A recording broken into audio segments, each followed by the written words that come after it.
వందే మాత్రం. నేను మీ journalist Navata. Welcome to R political. ముందొచ్చిన చెవుల కంటే వెనుకొచ్చిన కొమ్ములు వాడి అంటారు. మిగతా రంగాల్లో ఏమో గానీ రాజకీయాల్లో మాత్రం ఈ సామెత 100% సరిపోతుంది. అధికారంలోకి రాకముందు పార్టీలు మొత్తం ప్రజాస్వామ్య విలువల గురించి మాట్లాడతాయి. అధికారంలోకి వచ్చిన తర్వాత కేవలం ఆ అధికారాన్ని మరింత సుస్థిరం చేసుకోవడానికి తాపత్రయపడతాయి.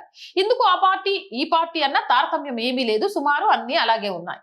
తెలంగాణ రాష్ట్రం ఏర్పాటయ్యాక జరిగిన తొలి అసెంబ్లీ ఎన్నికల్లో ఉద్యమ పార్టీగా తెలంగాణ రాష్ట్ర సమితి ప్రజలు పట్టం కట్టారు. తెలంగాణ రాష్ట్ర ఏర్పాటులో ద్వంద్వ వైఖరి అవలంబించిన టీడీపీ 1200 మంది ఉద్యమకారుల ఆత్మహత్యలకు కారణమైన కాంగ్రెస్ ని కాదని టీఆర్ఎస్ ని ప్రజలు గెలిపించారు.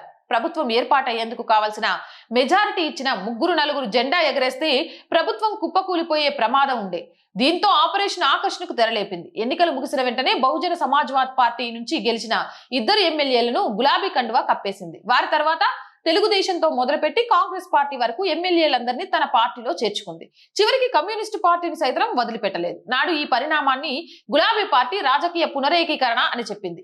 ఇక 2014లో జరిగిన ఎన్నికల్లో చెప్పుకోదగ్గ స్థానాలు రాకపోవడంతో ఆపరేషన్ ఆకర్ష్ చేసిందని ప్రజలు విశ్వసించారు. కానీ 2018లో 80కి పైగా స్థానాల్లో టీఆర్ఎస్ అభ్యర్థులతో విజయకేతనం ఎగరేశారు.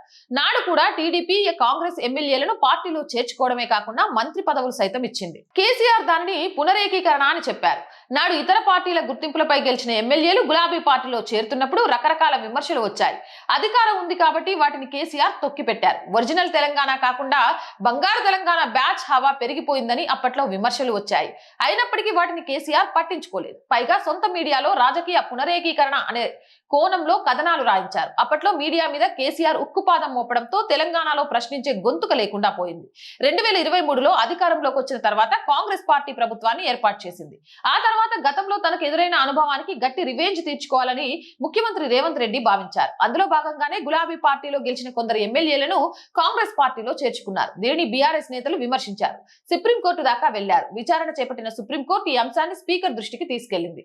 స్పీకర్ ఎలాగో కాంగ్రెస్ పార్టీకి సంబంధించిన వ్యక్తి కాబట్టి ఆ పార్టీకి అనుకూలంగానే నిర్ణయం తీసుకున్నారు. మొత్తంగా గులాబీ పార్టీ ఈ వ్యవహారంలో ఏదో చేయబోయి తానే విమర్శల పాలైంది. అటు కాంగ్రెస్ పార్టీ, ఇటు భారత రాష్ట్ర సమితి ఇప్పుడు తెలంగాణలో ఒక రకమైన ఒత్తిడి వాతావరణాన్ని ఎదుర్కొంటున్నారు. మాజీ మంత్రి జీవన్ రెడ్డి బీఆర్ఎస్ లో చేర్చుకుంది. ఇది ఎల్ రమణ లాంటి వాళ్లకు నచ్చడం లేదు.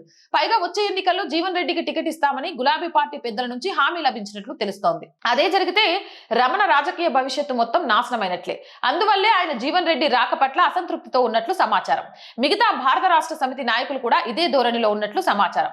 ఒకవేళ జీవన్ రెడ్డికి ఒక టికెట్ ఇస్తే రమణ తన రాజకీయ భవిష్యత్తును దృష్టిలో పెట్టుకుని వేరే నిర్ణయం తీసుకునే అవకాశం ఉన్నట్లు కనిపిస్తుంది. కేవలం జగిత్యాలలోనే కాకుండా ఇంకా కొన్ని నియోజకవర్గాలలో భారత రాష్ట్ర సమితి ఆపరేషన్ ఆకర్షకు తెరలేపినట్లు తెలుస్తోంది. అయితే అక్కడ ఉన్న గులాబీ పార్టీ నేతలు అంతర్మదనంలో పడుతున్నారని, తమ రాజకీయ భవిష్యత్తు దృష్ట్యా వేరే నిర్ణయం తీసుకోవడానికి సిద్ధంగా ఉన్నారని వార్తలు వస్తున్నాయి.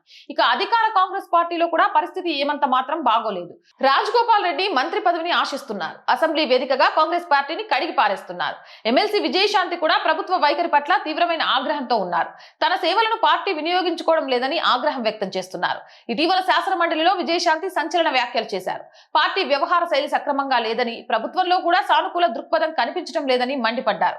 ఇంకా కొంతమంది నేతలు కూడా ప్రభుత్వం తీరు పట్ల ఆగ్రహంతో ఉన్నారు. మొత్తంగా చూస్తే అటు బీట్ బ్యాచ్, ఇటు వలస బ్యాచ్ రెండిటి వల్ల ప్రధాన పార్టీలు శిరోభారాన్ని ఎదుర్కొంటున్నాయి. అయితే ఈ భారం ఎంతవరకు సాగుతుంది, వచ్చే ఎన్నికల్లో ఎటువంటి ప్రభావాన్ని చూపిస్తుంది, ఈ ప్రశ్నలకు త్వరలోనే సమాధానం లభిస్తుందని రాజకీయ విశ్లేషకులు అంటున్నారు. మీరేమనుకుంటున్నారు అనేది కామెంట్ చేయండి. అండ్ రోజు చెప్తుందేనండి, R group of channels, R voice, R political, R Samskriti 3 మన ఛానల్సే.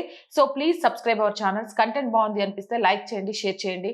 ఆర్థికంగా ఆర్ వాయిస్ కి మీ చేయూత చాలా చాలా అవసరం.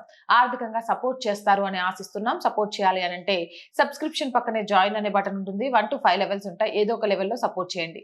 లేదా స్క్రీన్ మీద గూగుల్ పే, ఫోన్ పేతో పాటు అకౌంట్ డీటెయిల్స్ ఉంటాయి. మీకు తోచిన సహాయాన్ని అందించవచ్చు. వ్యాపార ప్రకటనల కోసం 8328500576 నెంబర్ని సంప్రదించండి. జై హింద్, జై భారత్.